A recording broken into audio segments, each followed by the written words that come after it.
Hi guys, welcome back with me again in this channel. On today's tutorial, I'm going to show you how you can expand your photos only with one effect on CapCut.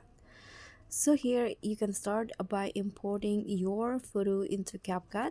So I've already import a photo into my CapCut, and you can try to click on the photo and next click on effects, go to style, and in here under the trending there will be these two effects, autofill 1 and 2. So these two effects can be used to expand the background of your photos into a wider photo. So just choose between these two. I'm going to choose the autofill 2.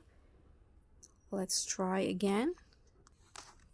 Okay, so now as you guys can see here, the photo has been expanding, so there will be more background like this. Click on a check icon and that's it. So this is the result. Thank you guys so much for watching. Don't forget to like, comment, and subscribe. Also click on the thanks. Bye.